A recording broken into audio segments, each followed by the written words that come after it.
ਕਰਤਾ ਪੁਰਖ ਨਿਰਭਉ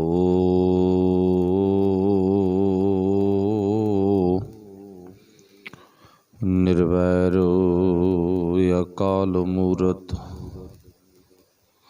ਅਜੂਨੀ ਸੈਭੰ ਗੁਰ ਪ੍ਰਸਾਦ। ਡੰਡੌਤ ਬੰਦਨ ਅਨਕ ਬਾਰ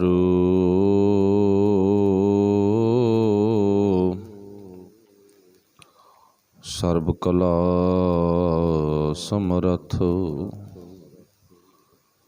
ਡੋਲਣ ਤੇ ਰਾਖੋ ਪ੍ਰਭੂ ਨਾਨਕ ਦੇ ਕਰ ਹੱਥ। ਧੰਨ ਵਾਹਿਗੁਰੂ ਸਾਹਿਬ ਜੀਓ। ਇਹ ਜਗੋ ਦੂਤਰ ਪਾਰ ਨਾ ਪਾਈ ਰਾਮ ਅੰਤਰੇ ਹਉਮੈ ਮਮਤਾ ਕਾਮ ਕ੍ਰੋਧ ਚਤੁਰਾਈ ਰਾਮ ਅੰਤਰ ਚਤੁਰਾਈ ਥਾਇ ਨਾ ਪਾਈ ਬਿਰਥਾ ਜਨਮ ਗਵਾਇਆ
ਜਾਈ।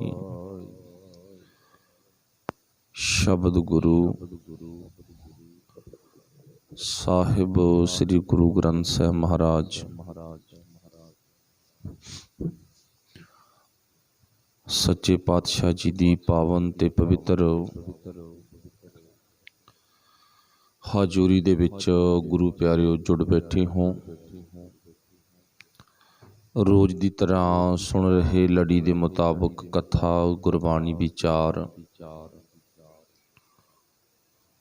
ਗੁਰਮਤਿ ਮੋਤੀ ਚੁਗਣ ਦੇ ਲਈ ਹੰਸ ਰੂਪ ਬਣ ਕੇ ਆਪਾਂ ਮਾਲਕ ਦੇ ਚਰਨਾਂ ਦਾ ਧਿਆਨ ਧਰਦੇ ਹਾਂ। ਸੋ ਆਓ ਜੋ ਸ਼ਬਦ ਆਪਾਂ ਪੜ੍ਹਿਆ ਹੈ ਇਸ ਸ਼ਬਦ ਨੂੰ ਵਿਚਾਰੀਏ। ਵਿਚਾਰ ਦੀ ਸ਼ੁਰੂਆਤ ਤੋਂ ਪਹਿਲਾਂ ਆਪਸ ਵਿੱਚ ਗੁਰਫਤਿਹ ਦੀ ਸਾਂਝ ਪਾਉਣੀ। ਸਭ ਨੇ ਬੋਲਣਾ ਜੀ ਆਖਿਓ ਵਾਹਿਗੁਰੂ ਜੀ ਕਾ ਖਾਲਸਾ ਵਾਹਿਗੁਰੂ ਜੀ ਕੀ ਫਤਿਹ। ਧੰਨ ਗੁਰੂ ਰਾਮਦਾਸ ਜਿਨ੍ਹਾਂ ਦੀ ਪਾਵਨ ਬਾਣੀ ਸੂਹੀ ਰਾਗ ਦੇ ਵਿੱਚ 774 ਨੰਬਰ ਅੰਕ ਤੇ ਜੋ ਸ਼ਬਦ ਉਚਾਰਨ ਕੀਤੇ ਨੇ ਉਹਨਾਂ ਸ਼ਬਦਾਂ ਦੇ ਵਿੱਚੋਂ ਇੱਕ ਸ਼ਬਦ ਦਾ ਆਪਾਂ ਤੀਸਰਾ ਬੰਦ ਪੜ੍ਹਿਆ ਹੈ, ਜਿਸ ਦੇ ਵਿੱਚ ਧੰਨ ਗੁਰੂ ਰਾਮਦਾਸ ਮਹਾਰਾਜ ਨੇ ਕਿਰਪਾ ਕੀਤੀ ਹੈ ਸਾਡੇ ਜੀਵਨ ਨੂੰ ਸੋਹਣਾ ਬਣਾਉਣ ਦੇ ਲਈ, ਇਸ ਜਗਤ ਵਿੱਚੋਂ ਪਾਰ ਲੰਘਾਉਣ ਦੇ ਲਈ ਸਾਨੂੰ ਕੁਝ ਕੁ ਨੁਕਤੇ ਕਹਿ ਲਓ, ਤਰੀਕੇ, ਢੰਗ ਉਹ ਦੱਸੇ ਨੇ ਵੀ ਕਿਵੇਂ ਤੂੰ ਇਸ ਜਗਤ ਨੂੰ ਪਾਰ ਕਰ ਸਕਦਾ ਹੈ। ਕਿਉਂਕਿ ਆਪਾਂ ਨੂੰ ਪਤਾ ਵੀ ਜੇ ਕਿਸੇ ਆਪਾਂ ਨਦੀ ਨਾਲੇ ਨੂੰ, ਸਮੁੰਦਰ ਨੂੰ ਪਾਰ ਕਰਨਾ ਹੋਵੇ ਨਾ, ਤਾਂ ਸਾਡੇ ਅੰਦਰ ਕੁਝ ਨਾ ਕੁਝ ਗੁਣ ਹੋਣੇ ਜ਼ਰੂਰੀ ਨੇ। ਤੈਰਨਾ ਸਾਨੂੰ ਕੁੱਦਣਾ ਆਉਣਾ ਚਾਹੀਦਾ। ਕਿਸੇ ਬੇੜੀ ਦਾ ਸਹਾਰਾ ਹੋਣਾ ਜ਼ਰੂਰੀ ਹੈ ਅਤੇ ਕਿਸੇ ਪੁੱਲ ਦਾ ਸਹਾਰਾ ਹੋਣਾ ਜ਼ਰੂਰੀ ਹੈ। ਜੇ ਉਹਨਾਂ ਤਿੰਨਾਂ ਵਿੱਚੋਂ ਕੁਛ ਵੀ ਨਹੀਂ ਹੈ ਤਾਂ ਸੱਚਾਈ ਇਹ ਹੈ ਵੀ ਅਸੀਂ ਉਸ ਨਦੀ ਨਾਲੇ ਨੂੰ ਪਾਰ ਨਹੀਂ ਕਰ ਸਕਾਂਗੇ।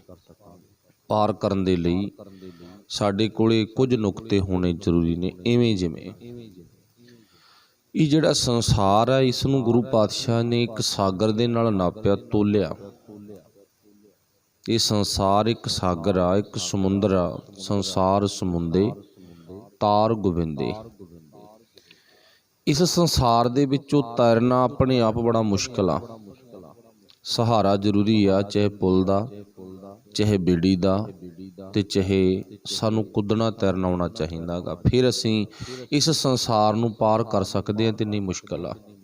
ਇੱਕ ਬੰਨਿਓ ਪਾਰਲਾ ਬੰਨਾ ਲੱਭਣਾ ਬੜਾ ਕਠਿਨ ਹੈ। ਡੁੱਬ ਜਾਵਾਂਗੇ, ਖਤਮ ਹੋ ਜਾਵਾਂਗੇ ਜੇ ਤਰੀਕਾ ਨਾ ਆਇਆ। ਮੇਰੇ ਖਿਆਲ ਦੇ ਮੁਤਾਬਕ ਧੰਨ ਗੁਰੂ ਰਾਮਦਾਸ ਮਹਾਰਾਜ ਜੀ ਨੇ ਇਸ ਪਾਵਨ ਸ਼ਬਦ ਦੀ ਵਿਚਾਰ ਅੰਦਰ ਇਹ ਤਰੀਕਾ ਸਾਨੂੰ ਦੱਸਿਆ ਵੀ ਤੂੰ ਇਹ ਤਰੀਕਾ ਅਪਣਾ ਲੈ, ਫਿਰ ਤੇਰੀ ਜ਼ਿੰਦਗੀ ਹੈ ਨਾ ਜਿਹੜੀ ਉਹ ਸੁਖਾਲੀ ਹੋ ਜਾਵੇਗੀ। ਜਿਵੇਂ ਕਿ ਗੁਰੂ ਨਾਨਕ ਸਾਹਿਬ ਜੀ ਨੇ ਕਿਰਪਾ ਕੀਤੀ ਹੈ, ਜੈਸੇ ਜਲ ਮੈਂ ਕਮਲ ਨਿਰਾਲਮ। ਬੇਸ਼ੱਕ ਉੱਥੇ ਸੁਰਤ ਦੀ ਅਤੇ ਸ਼ਬਦ ਦੀ ਗੱਲ ਕੀਤੀ ਹੈ, ਪਰ ਆਪਾਂ ਇੱਕ ਨਕਸ਼ਾ ਇਹ ਜ਼ਰੂਰ ਬਣਾਵਾਂਗੇ ਵੀ ਜਿਵੇਂ ਇੱਕ ਪਾਣੀ ਦੇ ਵਿੱਚ ਰਹਿਣ ਵਾਲੀ ਨਾ ਮੁਰਗਾਵੀ ਆ, ਉਹ ਜਲ ਦੇ ਵਿੱਚ ਭੱਜੀ ਫਿਰਦੀ ਆ। ਜਿੰਨਾ ਮਰਜ਼ੀ ਵਹਾਅ ਵੱਧ ਜਾਵੇ ਪਰ ਉਹਨੂੰ ਕੋਈ ਫਰਕ ਨਹੀਂ ਪੈਂਦਾ। ਉਹ ਕਹਿੰਦੀ ਕੋਈ ਗੱਲ ਨਹੀਂ, ਮੈਨੂੰ ਮਾਣ ਆਪਣੇ ਆਪ 'ਤੇ, ਮੈਂ ਤੈਰ ਕੇ ਲੰਘ ਜਾਵਾਂਗੀ। ਕਮਲ ਦਾ ਫੁੱਲ ਆ, ਜਿੰਨਾ ਮਰਜ਼ੀ ਲਹਿਰੀ ਨਾਲ ਪਛਾੜੀ ਹੈ, ਜਿੰਨਾ ਮਰਜ਼ੀ ਲਹਿਰਾਂ ਉਹਨੂੰ ਪਛਾੜਦੀਆਂ ਰਹਿਣ, ਲਹਿਰਾਂ ਉਹਨੂੰ ਧੱਕੇ ਮਾਰਦੀਆਂ ਰਹਿਣ, ਪਰ ਉਹ ਕਹਿੰਦਾ ਮੈਂ ਬੇਫਿਕਰ ਹਾਂ। ਕਹਿੰਦਾ ਕਿਉਂ? ਕਿਉਂਕਿ ਮੈਂ ਆਪਣੇ ਮੂਲ ਨਾਲ ਜੁੜਿਆ ਹੋਇਆ, ਮੈਂ ਡੁੱਬਾਂਗਾ ਨਹੀਂ, ਮੈਨੂੰ ਯਕੀਨ ਆ। ਇਵੇਂ ਜਿਵੇਂ ਗੁਰੂ ਸਾਹਿਬ ਜੀ ਕਹਿੰਦੇ ਤੈਨੂੰ ਯਕੀਨ ਹੋਣਾ ਚਾਹੀਦਾ, ਤੈਨੂੰ ਤੇਰੇ ਮਾਲਕ 'ਤੇ, ਸਾਡੇ ਪਰਮੇਸ਼ਰ ਵਾਹਿਗੁਰੂ ਜੀ 'ਤੇ, ਜਿਸ ਵਾਹਿਗੁਰੂ ਨੇ ਸਾਡੇ 'ਤੇ ਬਖਸ਼ਿਸ਼ ਕੀਤੀ ਆ, ਕਿਰਪਾ ਕੀਤੀ ਆ, ਸਾਨੂੰ ਇਸ ਸੰਸਾਰ ਸਾਗਰ ਦੇ ਵਿੱਚ ਘੱਲਿਆ ਨਾ, ਅਤੇ ਉਹ ਸੰਸਾਰ ਸਾਗਰ ਦੇ ਵਿੱਚੋਂ ਸਾਨੂੰ ਪਾਰ ਵੀ ਕਰੇਗਾ। ਹੁਣ ਪਾਤਸ਼ਾਹ ਜੀ ਨੇ ਜੋ ਜ਼ਿਕਰ ਕੀਤਾ ਸੰਸਾਰ ਸਾਗਰ, ਅਤੇ ਉਹ ਕੀ ਹੈ? ਉਹ ਹੈ ਪਾਣੀ ਦਾ ਸਾਗਰ ਨਾ। ਉਹ ਕਿਸ ਚੀਜ਼ ਦਾ ਸਾਗਰ ਆ? ਪਾਤਸ਼ਾਹ ਜੀ ਕਹਿੰਦੇ ਸੰਸਾਰ ਸਾਗਰ ਇਹ ਇੱਕ ਦੁਨੀਆ ਦਾ ਜਿਹੜਾ ਸਾਗਰ ਆ ਨਾ, ਵਿਸ਼ੇ ਵਿਕਾਰਾਂ ਦਾ ਸਾਗਰ ਆ, ਜਿਹਦੇ ਵਿੱਚ ਬੁਰਾਈਆਂ ਦਾ ਪਾਣੀ ਵਗ ਰਿਹਾ। ਚੰਗਿਆਈ ਦਾ ਪਾਣੀ ਵੀ ਆ, ਬੁਰਾਈਆਂ ਦਾ ਪਾਣੀ ਆ ਜ਼ਿਆਦਾ, ਅਤੇ ਉਹ ਬੁਰਾਈਆਂ ਦੇ ਪਾਣੀ ਵਿੱਚੋਂ ਅਸੀਂ ਪਾਰ ਲੰਘਣਾ ਗਾ। ਹੁਣ ਬੁਰਾਈਆਂ ਦੇ ਵਿੱਚੋਂ ਪਾਰ ਲੰਘਣਾ, ਚਾਹੇ ਬੁਰਾਈਆਂ ਦੇ ਪਾਣੀ ਵਿੱਚੋਂ ਕਹਿ ਲਓ ਪਾਰ ਲੰਘਣਾ। ਹੁਣ ਤਰੀਕਾ ਜੇ ਤਾਂ ਗੁਰੂ ਦੀ ਮੱਤ ਪੱਲੇ ਹੈ, ਫਿਰ ਤਾਂ ਉਹਨਾਂ ਬੁਰਾਈਆਂ ਦੇ ਵਿੱਚੋਂ ਅਸੀਂ ਲੰਘ ਸਕਦੇ ਹਾਂ। ਜੇ ਗੁਰੂ ਦੀ ਮੱਤ ਪੱਲੇ ਨਹੀਂ ਹੈ, ਤੇ ਫਿਰ ਸਾਨੂੰ ਇਹ ਸੰਸਾਰ ਸਾਗਰ ਦਾ ਸਫ਼ਰ ਮੁਕਾਉਣਾ ਮੁਸ਼ਕਿਲ ਹੋ ਜਾਵੇਗਾ। ਜਿਹਦੀ ਜੇਬ ਵਿੱਚ ਪੈਸੇ ਆ ਨਾ, ਉਹਨੂੰ ਫਿਕਰ ਨਹੀਂ ਹੈ। ਉਹ ਕਹਿੰਦਾ ਮੇਰੀ ਮੰਜ਼ਿਲ ਭਾਵੇਂ ਦੂਰ ਆ, ਮੇਰਾ ਟਿਕਾਣਾ ਭਾਵੇਂ ਦੂਰ ਆ, ਮੈਨੂੰ ਪਤਾ ਵੀ ਇਹਦੇ ਰਾਹੀਂ ਲੰਘਣ ਦੇ ਲਈ ਮੈਨੂੰ ਕਾਫੀ ਮਾਤਰਾ ਦੇ ਵਿੱਚ ਰਸਤੇ ਦਾ ਸਫ਼ਰ ਤੈਅ ਕਰਨ ਦੇ ਲਈ ਨਾ ਟਿਕਟ ਜੋਗੇ ਪੈਸੇ ਚਾਹੀਦੇ ਆ, ਪਰ ਮੇਰੇ ਕੋਲ ਉਦੋਂ ਦੁੱਗਣੇ ਆ, ਚੌਗਣੇ ਆ, ਮੈਨੂੰ ਖਤਰਾ ਕੋਈ ਨਹੀਂ। ਉੱਧਰੋਂ ਮੁੜ ਵੀ ਆਵਾਂਗਾ, ਦੁਬਾਰੇ ਵੀ ਗੇੜਾ ਲੱਗ ਜੂ, ਕੋਈ ਚੱਕਰ ਨਹੀਂ ਗਾ। ਮਤਲਬ ਰਾਹਗੀਰ ਕੋਲੇ ਰਾਹ ਦਾ ਪ੍ਰਬੰਧ, ਰਾਹ ਦਾ ਤੋਸਾ, ਟਿਕਟ ਹੈਗੀ ਆ, ਤਾਂ ਉਹਨੂੰ ਫਿਕਰ ਕੋਈ ਨਹੀਂ ਗਾ। ਹੁਣ ਇੱਥੇ ਸੋਚਣ ਵਾਲੀ ਵਿਚਾਰ ਇਹ ਆ ਵੀ ਅਸੀਂ ਸਾਗਰ ਦੇ ਵਿੱਚ ਆ ਤਾਂ ਵੜੇ, ਸੰਸਾਰ ਸਮੁੰਦਰ ਦੇ ਵਿੱਚ ਰਹਿਣਾ ਤਾਂ ਸ਼ੁਰੂ ਕਰ ਦਿੱਤਾ, ਪਰ ਇਹ ਸੰਸਾਰ ਸਾਗਰ ਦੇ ਵਿੱਚ ਰਹਿੰਦਿਆਂ ਹੋਇਆਂ ਸਾਡੇ ਕੋਲੇ ਸੱਚਾਈ ਇਹ ਆ ਵੀ ਆਹ ਤਿੰਨ ਗੁਣ ਨਹੀਂ ਹਨ। ਨਾ ਹੀ ਤਾਂ ਸਾਡੇ ਕੋਲੇ ਪੁਲ ਆ, ਨਾ ਹੀ ਸਾਡੇ ਕੋਲੇ ਤੈਰਨ ਦੀ ਸ਼ਕਤੀ ਆ, ਤੇ ਨਾ ਹੀ ਸਾਡੇ ਕੋਲੇ ਕਿਸੇ ਬੇੜੀ ਦਾ ਸਹਾਰਾ ਗਾ। ਹੁਣ ਉਹ ਬੇੜੀ ਕਿਹੜੀ ਸੀ, ਉਹ ਪੁਲ ਕਿਹੜਾ ਸੀ, ਸਾਡੇ ਕੋਲੇ ਕੁੱਦਣ ਦਾ ਤਰੀਕਾ ਕਿਹੜਾ ਸੀ?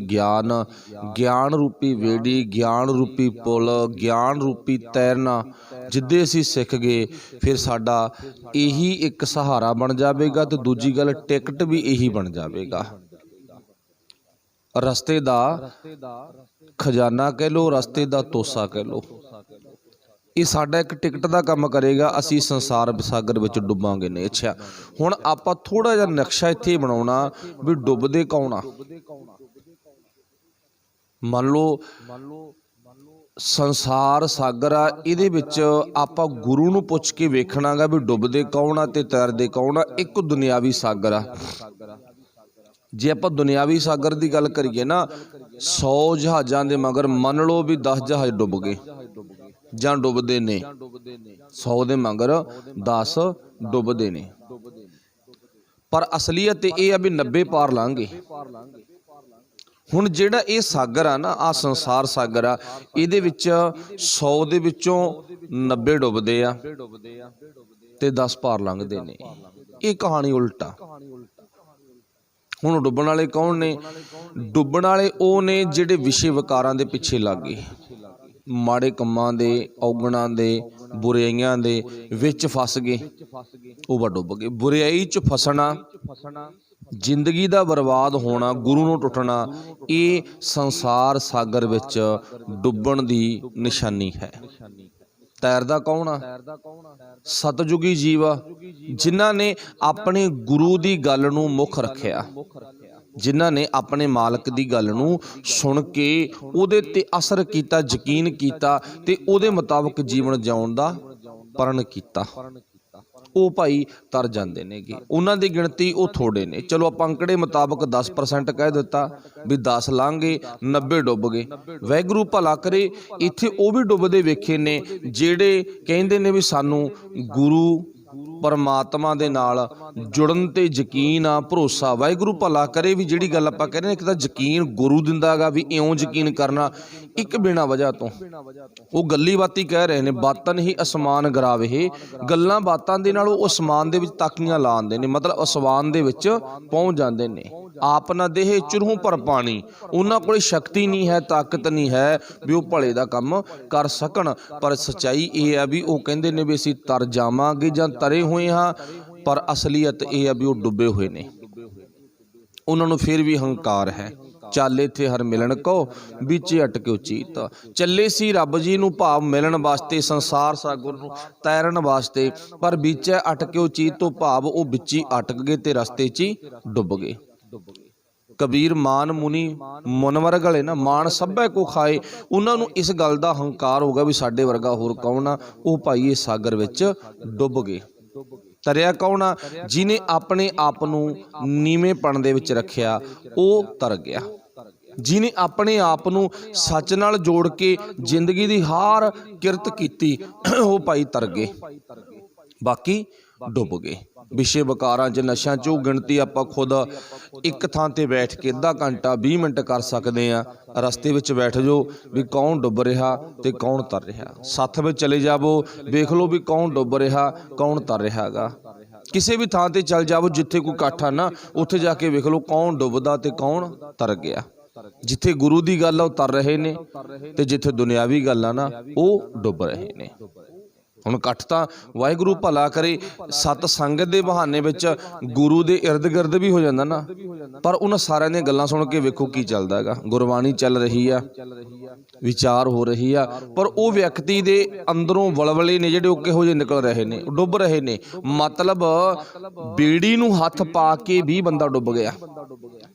ਪੁਲ ਦੇ ਉੱਤੇ ਤੁਰਦਾ ਹੋਇਆ ਬੰਦਾ ਫਿਰ ਵੀ ਡੁੱਬ ਗਿਆ। ਆਪਾਂ ਵੇਖਦੇ ਨਾ ਪੁਲ ਕਾਹਦੇ ਵਾਸਤੇ ਬਣਿਆ ਸੀਗਾ? ਬੰਦੇ ਨੂੰ ਪਾਰ ਲੰਘਾਉਣ ਵਾਸਤੇ, ਪਰ ਕਈ ਵਾਰ ਬੰਦਾ ਪੁਲ ਤੇ ਖੜ ਕੇ ਹੀ ਡਿੱਗ ਪੈਂਦਾ, ਛਾਲ ਮਾਰਦਾ ਨਾ ਵਿੱਚ।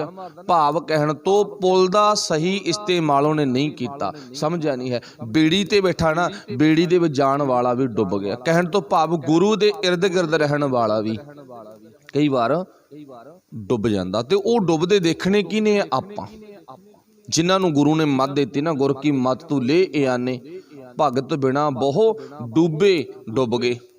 ਭਗਤ ਮੀਨਜ ਗੁਣ, ਗੁਰੂ ਦੀ ਮੱਤ ਤੋਂ ਬਿਨਾ ਭਾਈ ਸੰਸਾਰ ਸਾਗਰ ਦੇ ਵਿੱਚ ਬੜੇ ਡੁੱਬ ਗਏ। ਭਗਤ ਬਿਨਾ ਬਹੁ ਡੁੱਬੇ ਸਿਆਣੇ, ਤੇ ਕਹਿੰਦੇ ਕੀ ਸੀ ਉਹ? ਸਿਆਣੇ ਮੀਨਜ ਇੱਥੇ ਚਲਾਕ, ਠੀਕ ਹੈ ਨਾ। ਇੱਥੇ ਗੁਰੂ ਸਾਹਿਬ ਨੇ ਫਿਰ ਚੌਥੇ ਪਾਤਸ਼ਾਹ ਨੇ ਲਿਖਿਆ ਕਿ ਇਹ ਜਗਦੁੱਤਰ। ਹੁਣ ਪਾਤਸ਼ਾਹ ਨੇ ਜ਼ਿਕਰ ਕੀਤਾ, ਕਹਿੰਦੇ ਜਗਤ ਨਾ ਭਾਈ ਜਿਹੜਾ ਇਹ ਬਹੁਤ ਕਠਨ ਆ ਦਰਿਆ, ਇਹ ਬਹੁਤ ਵੱਡਾ ਸਮੁੰਦਰ ਆ, ਇਹ ਔਖਾ ਤੈਰਨਾ, ਇਹਦੇ ਵਿੱਚੋਂ ਲੰਘਣਾ ਮੁਸ਼ਕਿਲ ਹੈਗਾ। ਇਹ ਜਗਦੁੱਤਰ ਮਨਮੁਖ ਪਾਰ ਨਾ ਪਾਈ ਰਾਮ। ਹੁਣ ਚੌਥੇ ਪਾਤਸ਼ਾਹ ਜੀ ਕਹਿੰਦੇ ਇਹਦੇ ਚ ਡੁੱਬਦੇ ਤਕਰੀਬਨ ਸਭ ਹੀ ਨੇ, ਪਰ ਇੱਥੇ ਜਿਹੜੀ ਗੱਲ ਕੀਤੀ ਇਹਨੂੰ ਬ੍ਰੈਕਟ ਦੇ ਵਿੱਚ ਪਾ ਕੇ ਪਾਤਸ਼ਾਹ ਨੇ ਜ਼ਿਕਰ ਕੀਤਾ ਮਨਮੁਖ। ਜਿਹੜਾ ਬੰਦਾ ਆਪਣੇ ਮਨ ਦੇ ਪਿੱਛੇ ਚੱਲਦਾ ਉਹ ਇਹ ਸਾਗਰ ਦੇ ਵਿੱਚ ਭਾਈ ਡੁੱਬ ਗਿਆ। ਮਨਮੁਖ ਪਾਰ ਨਾ ਪਾਈ ਰਾਮ, ਮਨਮੁਖ ਇਹ ਸਾਗਰ ਦੇ ਵਿੱਚ ਡੁੱਬ ਰਿਹਾ ਹੈਗਾ। ਉਹ ਮਨਮੁਖ ਚਾਹੇ ਨਸ਼ੇ ਨਾਲ ਜੁੜਿਆ, ਚਾਹੇ ਵਿਸ਼ੇ ਵਿਕਾਰਾਂ ਨਾਲ ਜੁੜਿਆ, ਚਾਹੇ ਮਨਮੱਤ ਨਾਲ ਜੁੜਿਆ, ਚਾਹੇ ਕਿਸੇ ਵੀ ਚੀਜ਼ ਨਾਲ ਜੁੜਿਆ। ਵਾਹਿਗੁਰੂ ਭਲਾ ਕਰੇ। ਇੱਕ ਲੱਗਦੀ ਜੀ ਗੱਲ ਅੱਜ ਕਰ ਦੇਗੇ, ਅੱਜ ਵਾਲਾ ਦਿਨ ਹੈ ਨਾ, ਕਿਹੜਾ ਦਿਨ ਆ ਤੁਹਾਨੂੰ ਸਾਰਿਆਂ ਨੂੰ ਪਤਾ, ਅੱਜ ਬਹੁਤ ਡੁੱਬਣਗੇ, ਬਹੁਤ ਡੁੱਬਣ ਲੱਗ ਗਏ। ਇਦੋਂ ਪਹਿਲਾਂ ਤਿਆਰੀ ਤੜਕੇ ਹੋ ਗਈ ਫੁੱਲ ਵਿੱਚ ਕੀ ਕੁਛ ਕਰਨਾਗਾ। ਇਹ ਕੀ ਹੈ? ਡੁੱਬਣ ਦਾ ਸਾਧਨ ਆ, ਮਤਲਬ ਅਸੀਂ ਡੁੱਬ ਰਹੇ ਹਾਂ। ਹਾਂ ਅਸੀਂ ਕੌਣ? ਅਸੀਂ ਕਹਿੰਦੇ ਹਾਂ ਗੁਰੂ ਦੇ ਸਿੱਖ। ਵਾਹਿਗੁਰੂ ਭਲਾ ਕਰੇ, ਫਿਰ ਵੀ ਅਸੀਂ ਡੁੱਬ ਰਹੇ ਹਾਂ। ਅੱਜ ਦਾ ਦਿਨ, ਇਸ ਤੋਂ ਕੁਝ ਕੁ ਦਿਨ ਬਾਅਦ 'ਚ ਫਿਰ ਦਿਨ ਆਉਣਗੇ, ਫਿਰ ਉਦੋਂ ਬਾਅਦ ਫਿਰ ਦਿਨ ਆਉਣਗੇ, ਮਤਲਬ ਆ ਪੂਰਾ ਹੀ ਮਹੀਨਾ ਅੱਗੇ ਪਿੱਛੇ ਦਿਨ ਕੀ ਆ? ਡੁੱਬਣ ਦੇ ਦਿਨ ਵਿੱਚ ਆਉਣਗੇ। ਗੁਰਮੁਖ ਤਰ ਗਏ, ਮਨਮੁਖ ਡੁੱਬ ਗਏ। ਫਿਰ ਗੁਰੂ ਸਾਹਿਬ ਨੇ ਜ਼ਿਕਰ ਕੀਤਾ ਨਾ, ਕਹਿੰਦੇ ਭਾਈ ਫਿਰ ਇੱਥੇ ਭਗਤ ਬਿਨਾ ਬਹੁਤ ਡੁੱਬੇ ਸਿਆਣੇ। ਗੁਰੂ ਦੀ ਗੱਲ ਨਾ ਸੁਣਨ ਤੋਂ ਬਿਨਾ ਵੱਡੇ ਕਹਿੰਦੇ ਕਹਾਉਂਦੇ ਸਿਆਣੇ ਤੋਂ ਭਾਵ ਚਲਾਕ, ਸਿਆਣੇ ਬੰਦੇ ਭਾਈ ਇਹ ਜੱਗ ਵਿੱਚ ਡੁੱਬ ਗਏ।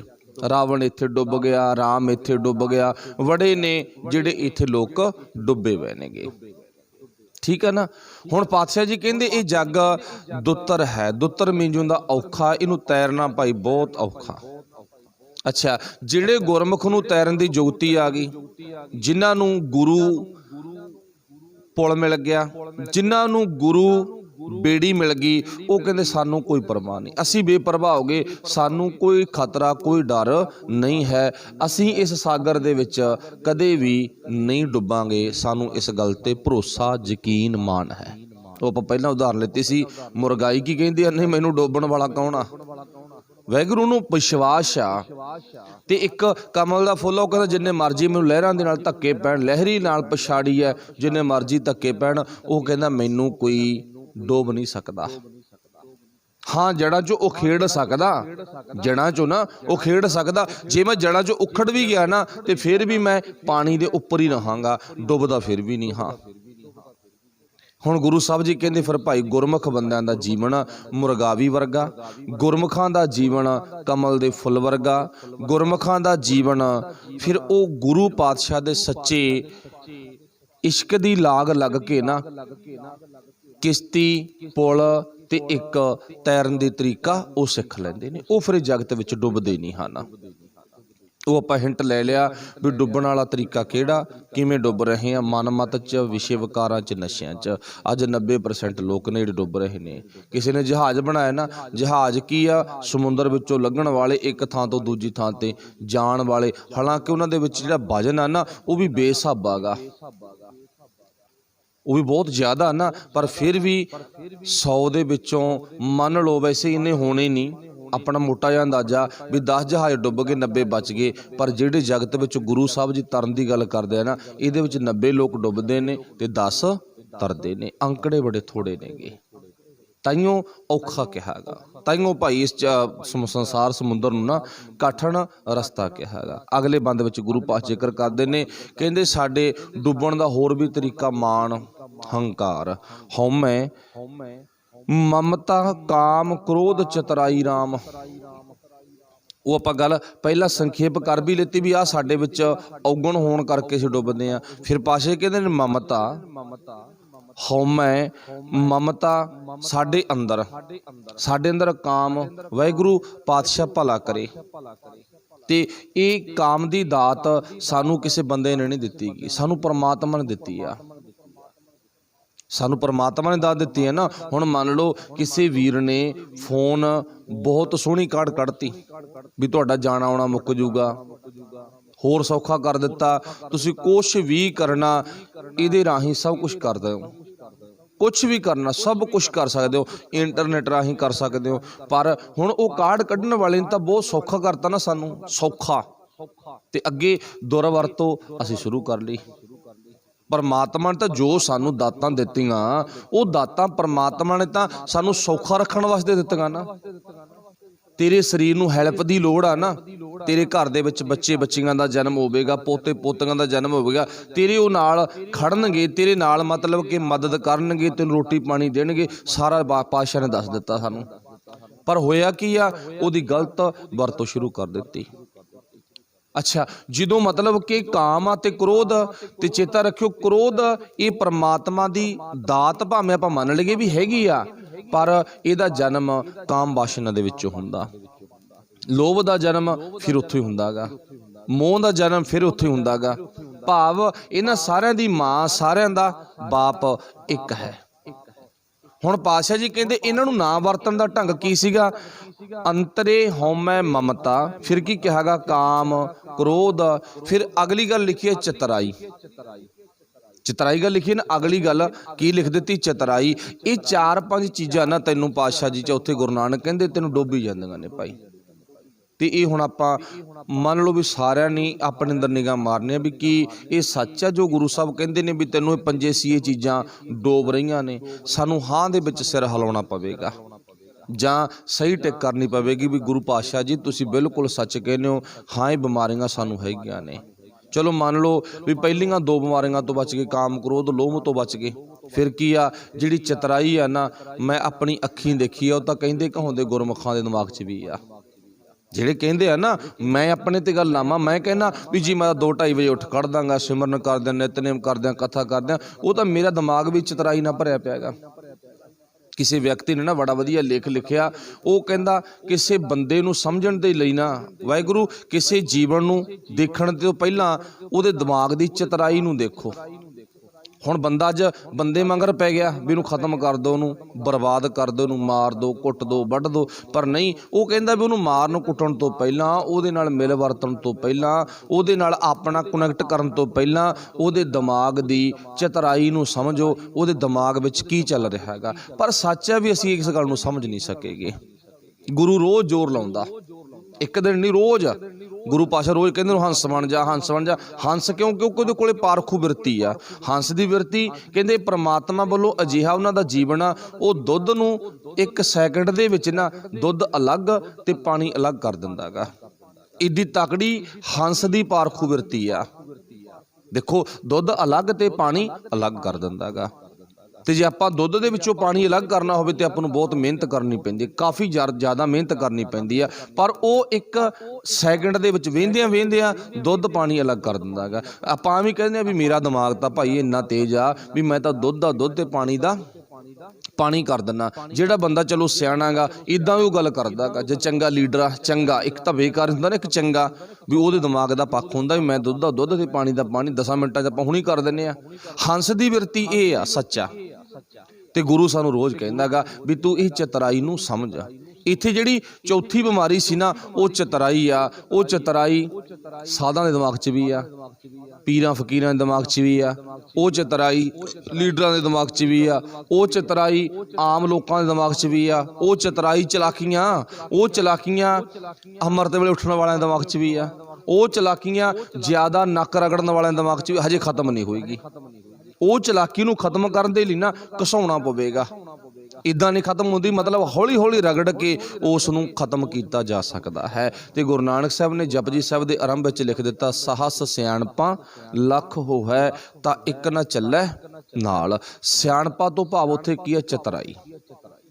ਸਿਆਣਪ ਤਾਂ ਲੈਣੀ ਜ਼ਰੂਰੀ ਹੈ ਨਾ, ਪਰ ਚਤਰਾਈ ਛੱਡ ਦੇ। ਚਤਰਾਈਆਂ ਤੇ ਚਲਾਕੀਆਂ ਕਿਸੇ ਕੰਮ ਨਹੀਂ ਆਉਣੀਆਂ। ਇਹਨਾਂ ਨੇ ਤੇਰੇ ਨਾਲ ਸਾਥ ਤੇਰਾ ਨਹੀਂ ਨਿਭਾਉਣਾ। ਅੱਜ ਦਾ ਬੰਦਾ ਭਾਈ ਚਲਾਕ ਬਹੁਤ ਜ਼ਿਆਦਾ ਹੈਗਾ, ਤੇ ਇਹ ਚਲਾਕ ਵੀ ਬੰਦਾ ਡੁੱਬ ਗਿਆ। ਹੁਣ ਇੱਥੇ ਫਿਰ ਗੱਲ ਆਪਾਂ ਨੂੰ ਕਰਨੀ ਪਵੇਗੀ। ਉਦਾਹਰਨ, ਕਾਂ ਬਹੁਤ ਚਲਾਕ ਹੈ, ਹੰਸ ਸਿਆਣਾ ਹੈ। ਹੰਸ ਸਿਆਣਾ ਨਾ ਤੇ ਕਾਂ ਚਲਾਕ ਹੈ। ਤੇ ਚਲਾਕ ਡੁੱਬਿਆ ਕਿਉਂ? ਆਪਾਂ ਜ਼ਿਕਰ ਕੀਤਾ ਚਲਾਕ ਵਿਅਕਤੀ ਡੁੱਬ ਗਿਆ। ਤੇ ਹੰਸ ਸਿਆਣਾ ਨਾ, ਉਹ ਸਿਆਣਾ ਕਰਕੇ ਮਾਨ ਸਰੋਵਰ ਦਾ ਖਹਿੜਾ ਨਹੀਂ ਛੱਡਦਾ, ਉੱਥੇ ਹੀ ਰਹਿੰਦਾ। ਉਹ ਕਹਿੰਦਾ ਮੇਰੀ ਖੁਰਾਕ, ਮੇਰਾ ਜੀਵਨ ਮਾਨ ਸਰੋਵਰ ਹੈ। ਤੇ ਜਿਹੜਾ ਬੰਦਾ ਸਿਆਣਾ ਨਾ, ਉਹ ਗੁਰੂ ਦੀ ਮੱਤ ਨੂੰ ਅਪਣਾ ਕੇ ਰੱਖਦਾ ਵੀ ਮੇਰਾ ਜੀਵਨ ਤੇ ਮੇਰਾ ਧੁਰਾ, ਮੇਰਾ ਆਧਾਰ ਸਭ ਕੁਝ ਗੁਰੂ ਹੈ, ਇਹਨੂੰ ਛੱਡ ਕੇ ਪਾਸੇ ਨਹੀਂ ਜਾਣਾਗਾ। ਤੇ ਚਲਾਕ ਉਹ ਕਈ ਵਾਰ ਹੋਰ ਪਾਸੇ ਵਗ ਜਾਂਦਾ ਗਾ। ਕਾਂ ਚਲਾਕ ਆ ਨਾ, ਹੁਣ ਉਹ ਕਾਂ ਨਾ ਜਿਹੜਾ ਮਾਨਸਰੋਵਰ ਤੇ ਨਹੀਂ ਗਿਆ। ਕਾਂ ਹਮੇਸ਼ਾ ਚਲਾਕ ਹੋਣ ਦੇ ਬਾਵਜੂਦ ਗੰਦ 'ਚ ਠੁੰਗਾ ਮਾਰਦਾ, ਤੇ ਜਿਹੜਾ ਚਲਾਕ ਵਿਅਕਤੀ ਆ ਤੇ ਉਹ ਵੀ ਭਾਈ ਗੰਦ 'ਚ ਹੀ ਠੁੰਗਾ ਮਾਰਦਾ, ਭਾਵੇਂ ਅਜਮਾ ਕੇ ਵੇਖ ਲਓ। ਇਸ ਕਰਕੇ ਇੱਥੇ ਗੁਰੂ ਸਾਹਿਬ ਨੇ ਲਿਖਿਆ, ਅੰਤਰੇ ਹਉਮੈ ਮਮਤਾ, ਕਾਮ ਕ੍ਰੋਧ ਚਤਰਾਈ, ਰਾਮ। ਇਨ੍ਹਾਂ ਕੁਝ ਕੁ ਬਿਮਾਰੀਆਂ ਦੇ ਕਾਰਨ ਕਰਕੇ ਅਸੀਂ ਇਸ ਸਾਗਰ ਵਿੱਚ ਡੁੱਬ ਗਏ ਹਾਂ ਤੇ ਬਹੁਤੇ ਡੁੱਬਣ ਵਾਲਿਆਂ ਦੀ ਲਾਈਨ 'ਚ ਲੱਗੇ ਪਏ ਨੇ। ਅਜੇ ਮੌਕਾ, ਚਾਂਸ ਹੈ ਵੀ ਅਸੀਂ ਡੁੱਬਣੋਂ ਬਚ ਸਕਦੇ ਹਾਂ। ਉਸ ਲਾਈਨ ਦੇ ਵਿੱਚੋਂ ਜੇ ਪਾਸੇ ਹੋ ਜਾਈਏ ਤਾਂ ਨਹੀਂ, ਫਿਰ ਕੀ ਹੈ, ਉਹ ਲਾਈਨ ਦੇ ਵਿੱਚ ਲੱਗੇ ਹੋਏ ਹਾਂ ਤੇ ਅਸੀਂ ਜ਼ਰੂਰ ਡੁੱਬ ਜਾਵਾਂਗੇ। ਇੱਕ ਦਿਨ ਐਸਾ ਹੋਵੇਗਾ ਜਿਸ ਦਿਨ ਸਾਨੂੰ ਕਿਸੇ ਨੇ ਨਹੀਂ ਬਚਾਉਣਾ ਗਾ। ਅੱਗੇ ਪਾਸ਼ਾ ਜ਼ਿਕਰ ਕਰਦੇ ਨੇ, ਅੰਤਰ ਚਤਰਾਈ ਬਹੁਤ ਭੈੜੀ ਬਿਮਾਰੀ ਆ। ਇਹਦਾ ਦੁਬਾਰੇ ਫਿਰ ਜ਼ਿਕਰ ਕਰ ਦਿੱਤਾ ਚੌਥੇ ਪਾਤਸ਼ਾਹ ਨੇ। ਅੰਤਰ ਸਾਡੇ ਅੰਦਰ, ਚਤਰਾਈ, ਅੰਤਰ ਚਤਰਾਈ। ਅੱਗੇ ਪਤਾ ਕੀ ਲਿਖਿਆ ਗਾ, ਥਾਏ ਨਾ ਪਾਈ। ਕਹਿੰਦੇ ਜਿਹੜਾ ਬੰਦਾ ਚਤਰ ਆ ਨਾ, ਕਹਿੰਦੇ ਉਹਨੂੰ ਕਿਤੇ ਢੋਈ ਨਹੀਂ ਮਿਲਦੀ। ਦੇਖੋ ਚਤਰ ਨੂੰ ਤਾਂ ਇਹ ਹੁੰਦਾ ਵੀ ਆਹ ਚਲਾਕੀ ਕਰਕੇ ਮੈਂ ਆਹ ਕੁਛ ਕਰ ਲਵਾਂਗਾ, ਆਹ ਚਲਾਕੀ ਕਰਕੇ ਆਹ ਕੁਛ ਕਰ ਲਵਾਂਗਾ।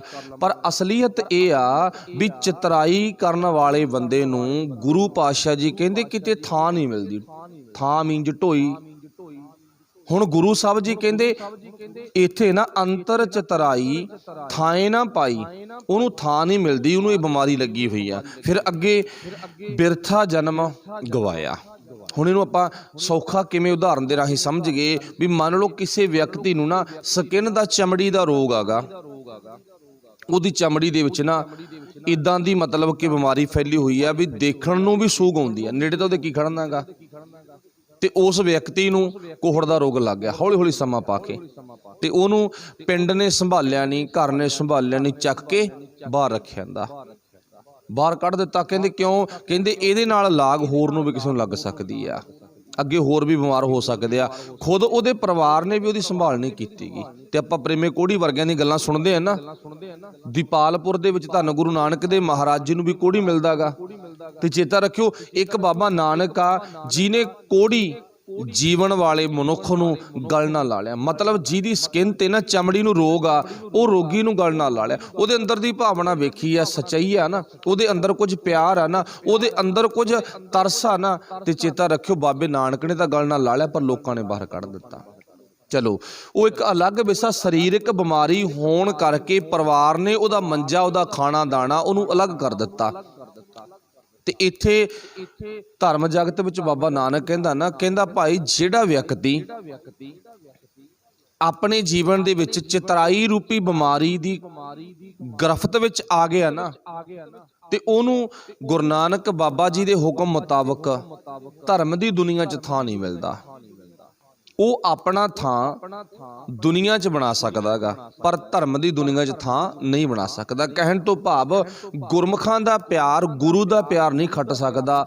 ਉਹ ਚਤਰਾਏ ਚਲਾਕ ਬੰਦਾ ਨਾ, ਚਤਰ ਬੰਦਾ ਚਤਰ ਲੋਕਾਂ ਦਾ ਪਿਆਰ ਖੱਟ ਸਕਦਾ ਹੈਗਾ। ਮਤਲਬ ਉਹਦਾ ਸੰਗ ਉਹਦੇ ਵਰਗਿਆਂ ਨਾਲ ਹੋ ਸਕਦਾ, ਪਰ ਗੁਰੂ ਦਾ ਪਿਆਰ ਨਹੀਂ ਖੱਟ ਸਕਦਾ। ਔਰੰਗਜ਼ੇਬ ਚਲਾਕ ਬਹੁਤ ਆ ਨਾ, ਗੁਰੂ ਸਾਹਿਬ ਨੇ ਜਫਰਨਾਮੇ ਵਿੱਚ ਬਕਾਇਦਾ ਲਿਖਿਆ, ਕਹਿੰਦਾ ਬੜਾ ਚਲਾਕ ਆ ਤੂੰ। ਆਰੰਭਤਾ ਦੇ ਵਿੱਚ ਹੀ ਰੱਬ ਦਾ ਸ਼ੁਕਰ ਕਰਕੇ ਨਾ 10ਵੇਂ ਪਾਤਸ਼ਾਹ ਨੇ ਸ਼ੁਰੂਆਤ ਇੱਥੋਂ ਕੀਤੀ ਹੈ, ਤੂੰ ਬੜਾ ਹੀ ਚਲਾਕ ਆ। ਸ਼ਾਇਦ ਤੈਨੂੰ ਤੇਰੀ ਚਲਾਕੀ ਤੇ ਮਾਣ ਆ ਵੀ ਮੈਂ ਚਲਾਕ ਆ ਨਾ, ਤੇ ਮੈਂ ਫਸਦਾ ਨਹੀਂ, ਮੈਂ ਸਭ ਕੁਝ ਖਤਮ ਕਰ ਸਕਦਾ। ਪਰ ਸੱਚਾਈ ਇਹ ਆ ਵੀ ਬਾਬਾ ਨਾਨਕ 10ਵੇਂ ਰੂਪ ਦੇ ਵਿੱਚ ਗੁਰੂ ਗੋਬਿੰਦ ਸਿੰਘ ਮਹਾਰਾਜ ਕਿੰਨੇ ਸਿਆਣੇ ਨੇ, ਉਸ ਚਲਾਕ ਬੰਦੇ ਨੂੰ ਭਾਵ ਇੱਕ ਕਲਮ ਦੇ ਰਾਹੀਂ ਖਤਮ ਕਰ ਦਿੱਤਾ। ਕਲਮ ਦੇ ਰਾਹੀਂ ਖਤਮ ਕੀਤਾ ਨਾ, ਪਰ ਗੁਰੂ ਦੀ ਸਿਆਣਪ ਦੇਖੋ ਵੀ ਗੁਰੂ ਪਾਤਸ਼ਾਹ ਉਹ ਚਲਾਕ ਵਿਅਕਤੀ ਵਾਂਗੂ ਆਪ ਚਲਾਕ ਨਹੀਂ ਬਣੇ, ਆਪਣੀ ਸਿਆਣੀ ਬੁੱਧੀ ਤੋਂ ਗੁਰੂ ਦੇ ਹੁਕਮ ਤੋਂ ਕੰਮ ਲੈਤਾ। बेशक लहरी नाल पछाड़ी है, लहरां ने कमल दे फुੱਲ ਨੂੰ जड़ां चों पटता, धक्के पैंदे आ ना, पानी विच हैगा, ਉਹ लहरां ने ना कमल दे फुੱਲ ਨੂੰ जड़ां चों पट दिता। पर चेता रखियो कमल दा फुੱਲ कहंदा भावें तू मैनूं पटता पर मैं तैरनों फिर भी नहीं हटदा, रहांगा उत्ती, मैं डुबदा नहीं हाँ। दशमेश पिता कमल दा फुੱਲ आ ना, भावें परिवार ते धक्का, भावें प्राणां तो प्यारे गुरसिखां ते धक्का, भावें आनंदपुर साहिब दे विचों उठाया गया चलाकी दे नाल, पर फिर भी पातशाह कहंदे असीं फिर भी तेरे नाल ना उत्ते, मतलब इस जगत दे विच फुੱਲ वांग रहांगे। हुण गुरु साहब जी इत्थे कहंदे ने, कहंदे फिर जिहड़ा चतर बंदा ना भाई उहनूं धर्म दी दुनिया विच किते जगह नहीं मिलदी गी, धर्म दी दुनिया दे विच उहनूं हमेशा चोटां पैंदियां ने। वो अगले बंद विच जिक्र पातशाह ने कीता गा। पातशाह जी कहंदे किने, कहंदे अंतर चतराई साडे अंदर चलाकी है, थाएं ना पाई किते थां नहीं मिलणागा, बिरथा जन्म गवाया साडा सारा जीवन ना बेअर्थ चला जावेगा, सानू किते भी ढोई नहीं मिलणीगी, भटकणा दे विच जीवन लंघ जावेगा। आपां कल सुनिया सी इस दुनिया दे विच बड़े बड़े कहंदे कहाउंदे राजे महाराजे जिहड़े कि धरती ते आए, पर उन्हां ने इत्थे टाइम पास ही कीता गा, दिन कट्टियां कीतियां ने, उन्हां ने टाइम नूं सोहना नहीं बनाया, समय नूं सुहानापन नहीं दिता गा। जे होया तां वो अपनी जिंदगी दे विच टाइम पास करके गए ने। पर एक दशमेश पिता जिन्हां दी उम्र बेशक 42 साल दी आ, पर जिन्ना वक्त गुजारिया बहुत सोहना वक्त गुजारिया, जिन्हों आपां कह दईए भी जिन्ना वक्त गुरु साहब ने गुजारिया ना फुल्लां वर्गी जिंदगी गुजारी है। तो उही जिंदगी का सबका सानू गुरु साहब जी पढ़ाउंदे ने, चलाक ना बन सियाणा बन तां तेरी जिंदगी का सुधार हो सकता है। अगे पासे जिक्र करते ने, जम मंग दुख पावै चोटां खावै। जम तो भाव जमा दी मार, ते जमा दी मार जिद्दां किसी बाबे नूं पुछनी आ फिर तो उन्हें नक्शा भाई अपने हिसाब नाल बनाउणा गा। ते जे आपां गुरु नूं पुछना गा ते गुरु नक्शा बहुत सोहना बनाउंदा गा। साडे कोले नक्शे बनाउण वाले दो ने, एक तां लोक आ जां बाबे लोग कह लो, एक गुरु आ। असली गल तां यही है भी आपां सारे समझदार आ भी आपां जो भी गल पुछनी आ ते गुरु नूं पुछ लईए बस।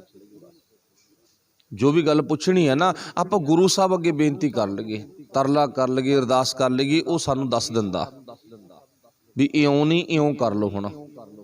पर अज इकट्ठ थामो थामी बड़े हुंदे ने, गल्लां बातां बड़ियां चलदियां ने, बंदा बंदे दी गल सुणदा, पर सच जाणिओ बंदा गुरु दी गल सुण के अज भी राजी नहीं है। सच जानो जे गुरु की गल सुन लग जाइए ना, अज भी साडे मसले आ जिहड़े उन्हां दा बहुत सौखे ढंग दे नाल हल हो सकदा गा, क्योंकि साडा वो गुरु आ जिहदे कोले कलम आ ते वो कलम दे नाल भी बैरी दा नाश कर दिंदा, ते वो तलवार दे नाल भी ना बैरी दा नाश कर दिंदा। उहदे कोले दोने सर्जरी ब्लेड नेगे। पर हुण बंदे कोले की आ, बंदा मनदा मेरे कोले कलम है, सच आ बंदे दी कलम भी वधिया, बंदा कहंदा मेरे कोले कृपान है डांग है, पर नहीं, कृपान भी गुरु के हुक्म तो बिना नहीं चलेगी, तो जिहड़ी कलम आ वो भी गुरु के हुक्म तो बिना नहीं चलेगी। पर सानू दोनों ही चलाउण वास्ते ना गुरु तो मत लै लैनी चाहिदी आ।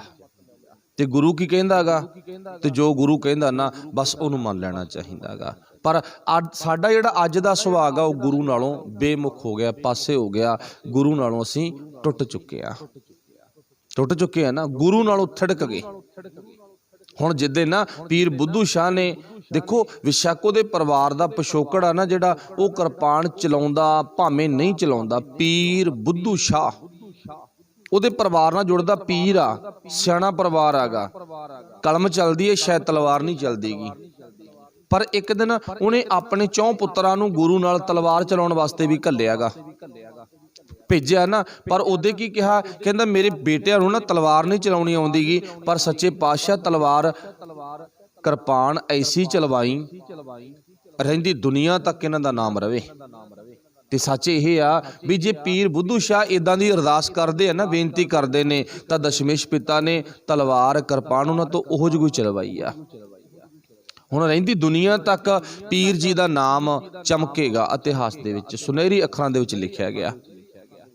ਤੇ ਇੱਕ ਗੱਲ ਦੂਜੀ ਇਹ ਵੀ ਹੈ ਨਾ, ਕਿਉਂਕਿ ਉਹਨਾਂ ਨੇ ਕਬੀਰ ਦੀਨ ਗਵਾਇਆ ਦੁਨੀ ਸਿਉ। ਸਾਡਾ ਜਿਹੜਾ ਸੁਭਾਅ ਨਾ, ਅਸੀਂ ਦੀਨ ਆਪਣਾ, ਧਰਮ ਆਪਣਾ ਦੁਨੀਆ ਕਰਕੇ ਗਵਾ ਲੈਨੇ ਆ, ਹਾਰ ਜਾਂਦੇ ਆ। ਪਰ ਉੱਥੇ ਦੀਨ ਦੀ ਰਾਖੀ ਕੀਤੀ ਗਈ ਆ ਤੇ ਦੁਨੀਆ ਭਾਵੇਂ ਗਵਾਚ ਗਈ। ਤਲਵਾਰ ਚੱਲੀ ਹੈ ਨਾ, ਉਹ ਤਲਵਾਰ ਚਲਾਉਣ ਪਿੱਛੇ ਦੁਨੀਆ ਗਵਾਚ ਜਾਵੇ ਕੋਈ ਚੱਕਰ ਨਹੀਂ। ਗਵਾਚਣ ਤੋਂ ਭਾਵ ਅਸੀਂ ਸ਼ਹੀਦ ਹੋ ਗਏ, ਚੜ੍ਹਾਈ ਕਰਕੇ ਦੁਨੀਆ ਗਵਾਚ ਗਈ ਬਸ। ਤੇ ਅੱਜ ਦੁਨੀਆ ਨਹੀਂ ਗਵਾਚਣੀ ਚਾਹੀਦੀ, ਦੀਨ ਭਾਵੇਂ ਮੇਰਾ ਨਾ ਰਹੇ, ਦੀਨ ਮਜ਼ਹਬ ਧਰਮ ਮੇਰਾ ਭਾਵੇਂ ਨਾ ਰਹੇ। ਉੱਥੇ ਹੁਣ ਪੀਰ ਜੀ ਅਰਦਾਸ ਕਿਹੜੀ ਕਰਦੇ ਨੇ, ਮੇਰਾ ਦੀਨ ਬਚਣਾ ਚਾਹੀਦਾ। ਤੇ ਕਬੀਰ ਸਾਹਿਬ ਹੋਰ ਵੀ ਕਹਿੰਦੇ ਨਾ, ਕਬੀਰ ਗਗਨ ਦਾ ਮਾਮਾ ਬਾਜਿਓ ਪਰਿਓ ਨਿਸ਼ਾਨਾ ਘਾਓ, ਖੇਤ ਜੋ ਮਾਂਡੋ ਸੂਰਮਾ ਅਬ ਜੂਝਣ ਕੋ ਦਾਓ, ਸੂਰਾ ਸੋ ਪਹਿਚਾਨੀਐ। ਇੱਥੇ ਜ਼ਿਕਰ ਕੀਤਾ ਨਾ ਸੂਰਾ ਸੂਰਮਾ, ਸੋ ਪਹਿਚਾਨੀਐ ਜੋ ਲੜੈ ਦੀਨ ਕੇ ਹੇਤ। ਇੱਥੇ ਜ਼ਿਕਰ ਕੀਤਾ ਧਰਮ ਦੀ ਖਾਤਰ। ਤੇ ਆਪਾਂ ਅਰਦਾਸ 'ਚ ਕੀ ਪੜ੍ਹਦੇ ਹਾਂ, ਜਿਨ੍ਹਾਂ ਸਿੰਘਾਂ ਸਿੰਘਣੀਆਂ ਨੇ ਧਰਮ ਹੇਤ ਸੀਸ ਦਿੱਤੇ। ਮਤਲਬ ਭਾਵੇਂ ਇਤਿਹਾਸ ਫਰੋਲ ਕੇ ਵੇਖ ਲਓ ਤੇ ਭਾਵੇਂ ਗੁਰਬਾਣੀ, ਤੇ ਸਾਨੂੰ ਗੱਲ ਕੀ ਮਿਲੂਗੀ ਵੀ ਜੇ ਕਿਰਪਾਨ ਚਲਾਉਣੀ ਆ, ਜੇ ਤੂੰ ਕਲਮ ਚਲਾਉਣੀ ਆ, ਗੁਰੂ ਨੂੰ ਪੁੱਛ ਕੇ ਚਲਾ। ਆਪਣਾ ਜ਼ਿਕਰ ਸੀ ਵੀ ਪੀਰ ਜੀ ਨੇ ਜ਼ਿਕਰ ਕੀਤਾ, ਪਾਤਸ਼ਾਹ ਭਾਵੇਂ ਮੇਰੇ ਸਮੇਤ ਮੇਰੇ ਬੱਚੇ ਕਲਮ ਹੀ ਚਲਾਉਂਦੇ ਨੇ, ਮੈਂ ਪੀਰ ਆ ਨਾ, ਸਿਆਣਾ ਮੈਨੂੰ ਆਗੂ ਮੰਨਿਆ ਲੋਕਾਂ ਨੇ, ਪਰ ਅੱਜ ਇਹਨਾਂ ਨੇ ਕਿਰਪਾਨ ਚਲਾਉਣ ਜਾਣਾ ਤੇ ਕਿਰਪਾਨ ਐਸੀ ਚਲਾਉਣ ਕਿਤੇ ਇਹ ਕਿਰਪਾਨ ਚਲਾਉਂਦੇ ਚਲਾਉਂਦੇ ਨਾ ਦੁਨੀਆ ਬਚਾਉਣ ਦੀ ਗੱਲ ਨਾ ਕਰਨ ਲੱਗ ਜਾਣ। ਇਹਨਾਂ ਦਾ ਧਿਆਨ ਦੀਨ ਬਚਾਉਣ ਤੇ ਹੋਵੇ, ਧਰਮ ਬਚਾਉਣ ਤੇ ਹੋਵੇ, ਸੱਚ ਬਚਾਉਣ ਤੇ ਹੋਵੇ। ਤੇ ਫਿਰ ਸੱਚ ਇਹ ਆ, ਪੀਰ ਜੀ ਦੇ 2 ਪੁੱਤ ਚੜ੍ਹਾਈ ਕਰ ਗਏ ਤੇ 2 ਬਚ ਗਏ ਸੀ। ਜਿਸ ਦਿਨ ਭੈਣ ਨਸੀਰਾ ਕੋਲੇ ਨਾ ਸੰਢੌਰੇ ਮੁੜ ਕੇ ਗਿਆ ਨਾ ਪੀਰ ਜੀ, ਗੁਰੂ ਪਾਤਸ਼ਾਹ ਤੋਂ ਨਿਸ਼ਾਨੀ ਲੈ ਕੇ, ਚਲੋ ਹੁਣ ਆਪਾਂ ਥੋੜਾ ਜਿਹਾ ਅੱਗੇ ਪੱਖ ਚੱਲ ਲੈ ਲਈਏ। ਫਿਰ ਉਹਦੇ ਭੈਣ ਦੇ ਜਾ ਕੇ ਪੁੱਛਿਆ ਨਸੀਰਾ ਨੇ ਵੀ ਪਤੀ ਦੇਵ ਤੁਸੀਂ ਆ ਗਏ, ਕਿਹੋ ਜਿਹਾ ਹਾਲ ਆ, ਕੀ ਗੱਲਬਾਤ ਆ। ਹੁਣ ਪੀਰ ਜੀ ਕਹਿੰਦੇ ਨੇ ਮੈਂ ਜਿਹਨੂੰ ਹਾਲ ਤਾਂ ਦੱਸਾਂਗਾ ਤੇ ਮੇਰਾ ਜਿਹੜਾ ਮੂੰਹ ਦੇ ਵਿੱਚੋਂ ਆਵਾਜ਼ ਹੋਵੇਗੀ ਨਾ, ਗੱਲ ਸੁਣ ਕੇ ਤੁਸੀਂ ਰੋਣਾ ਨਹੀਂ ਹੈ, ਤੁਸੀਂ ਚੁੱਪ-ਚਾਪ ਕਰਕੇ ਗੱਲ ਸੁਣਨੀ ਆ। ਤੇ ਭੈਣ ਨੇ ਦਾਅਵਾ ਕੀਤਾ ਵੀ ਹਾਂ ਮੈਂ ਨਹੀਂ ਰੋਵਾਂਗੀ, ਕੋਈ ਗੱਲ ਨਹੀਂ, ਤੂੰ ਮੈਨੂੰ ਜੋ ਤੂੰ ਜਾ ਕੇ ਹੈ ਨਾ ਦਸ਼ਮੇਸ਼ ਪਿਤਾ ਦੇ ਕੋਲ, ਉੱਥੇ ਜਾ ਕੇ ਕੁਝ ਵੀ ਸੇਵਾ ਕੀਤੀ ਆ, ਕਿਹੋ ਜਿਹਾ ਕੀ ਹਾਲ ਆ, ਉਹ ਸਾਰਾ ਮੈਨੂੰ ਸੁਣਾ ਦੇ। ਉੱਥੇ ਪੀਰ ਜੀ ਨੇ ਨਾ ਜੰਗ ਦੀ ਗੱਲ ਕਰਦਿਆਂ ਕਰਦਿਆਂ, ਦੀਨ ਨੂੰ ਬਚਾਉਣ ਦੀ ਗੱਲ ਕਰਦਿਆਂ ਕਰਦਿਆਂ ਆਪਣੇ 2 ਪੁੱਤਾਂ ਦਾ ਜ਼ਿਕਰ ਕਰਤਾ। ਕਹਿੰਦਾ ਆਪਣੇ 2 ਵੱਡੇ ਪੁੱਤ ਨਾਲ ਚੜ੍ਹਾਈ ਕਰ ਗਏ ਜੰਗ ਦੇ ਵਿੱਚ ਤੇ 2 ਬਚ ਗਏ। ਜਦੋਂ ਇਦਾਂ ਕਿਹਾ ਨਾ 2 ਬਚ ਗਏ, 2 ਚੜ੍ਹਾਈ ਕਰ ਗਏ ਤੇ ਭੈਣ ਨਸੀਰਾ ਰੋਣ ਲੱਗ ਗਈ। ਪੀਰ ਕਹਿੰਦਾ ਮੈਂ ਤੈਨੂੰ ਪਹਿਲਾਂ ਕਿਹਾ ਸੀ, ਬੁੱਧੂ ਜੀ ਕਹਿੰਦੇ ਨਾ ਮੈਂ ਤੈਨੂੰ ਪਹਿਲਾਂ ਕਿਹਾ ਸੀ ਤਾਂ ਰੋਣਾ ਨਹੀਂ ਹੈ, ਤੂੰ ਰੋਣੀ ਕਿਉਂ ਆ। ਫਿਰ ਕੀ ਹੋ ਗਿਆ ਵੀ ਆਪਣੇ ਪੁੱਤ ਗੁਰੂ ਕਰਕੇ ਗਏ ਆ ਨਾ, ਸ਼ਹੀਦ ਹੋਏ ਨੇ, ਤਾਂ ਕੀ ਹੋ ਗਿਆ, ਉਹਨਾਂ ਦਾ ਨਾਮ ਸੁਨਹਿਰੀ ਅੱਖਰਾਂ 'ਚ ਲਿਖਿਆ ਗਿਆ। ਕੋਈ ਗੱਲ ਨਹੀਂ ਕਮਲਗੇ, ਜੇ 2-4 ਸਾਲ ਪਹਿਲਾਂ ਵਗੇ ਤਾਂ ਕੀ ਆ, ਜਾਣਾ ਉਹਨਾਂ ਨੇ ਫਿਰ ਵੀ ਸੀ 2-4 ਸਾਲ ਬਾਅਦ ਵਗ ਜਾਂਦੇ। ਤੇ ਇਹੀ ਗੱਲ ਸਾਹਿਬਜ਼ਾਦੇ ਨੇ ਕਹੀ ਹੈ ਨਾ, ਬਾਬਾ ਜੋਰਾਵਰ ਸਿੰਘ ਤੇ ਫਤਿਹ ਸਿੰਘ ਨੇ, ਵੀ ਕੋਈ ਗੱਲ ਨਹੀਂ ਅਸੀਂ ਪਹਿਲਾਂ ਵਗ ਜਾਾਂਗੇ ਤਾਂ ਕੀ ਮਗਰੀ ਤੁਸੀਂ ਸਾਡੇ ਆ ਜਾਓਗੇ। ਜਾਣਾ ਸਭ ਨਹੀਂ ਆ, ਦੀਨ ਕਰਕੇ, ਦੁਨੀਆ ਕਰਕੇ ਨਹੀਂ, ਦੀਨ ਕਰਕੇ। ਇੱਕ ਦੀਨ ਬਚਾਉਣ ਵਾਸਤੇ ਤੇ ਇੱਕ ਦੁਨੀਆ ਬਚਾਉਣ ਵਾਸਤੇ ਆ। ਜਦੋਂ ਭੈਣ ਰੋਪੀ ਨਾ ਰੋਂਦੀ ਰੋਂਦੀ ਨੇ ਪਤਾ ਕੀ ਕਿਹਾ, ਮੈਂ ਇਉਂ ਨਹੀਂ ਰੋਂਦੀ ਵੀ ਮੇਰੇ 2 ਪੁੱਤ ਚੜ੍ਹਾਈ ਕਰ ਗਏ, ਮੈਂ ਇਉਂ ਰੋਨੀ ਆ ਮੇਰੇ ਦੁੱਧ ਵਿੱਚ ਕੀ ਕਮੀ ਸੀ, ਆ ਜਿਹੜੇ 2 ਬਚ ਗਏ, ਇਹ ਗੁਰੂ ਕਰਕੇ ਕਿਉਂ ਨਹੀਂ, ਭਾਵ ਦੀਨ ਕਰਕੇ ਕਿਉਂ ਨਹੀਂ ਇਸ ਧਰਮ ਤੋਂ ਆਪਣੀ ਜ਼ਿੰਦੜੀ ਵਾਰ ਗਏ। ਮੇਰੇ ਦੁੱਧ ਵਿੱਚ, ਮੇਰੇ ਪਾਲਣ ਪੋਸ਼ਣ ਵਿੱਚ, ਮੇਰੇ ਪੜ੍ਹਾਉਣ ਵਿੱਚ, ਮੈਨੂੰ ਕੁਝ ਨਾ ਕੁਝ ਸਿਖਾਉਣ ਦੇ ਵਿੱਚ ਕਿੱਥੇ ਕਮੀ ਰਹਿ ਗਈ। ਇਹਨੂੰ ਕੀ ਕਹਿੰਦੇ ਨੇ, ਫਿਰ ਗੁਰੂ ਤਲਵਾਰ ਚਲਾਉਣੀ ਵੀ ਸਿਖਾਉਂਦਾ ਤੇ ਗੁਰੂ ਕਲਮ ਚਲਾਉਣੀ ਵੀ ਸਿਖਾਉਂਦਾ ਗਾ।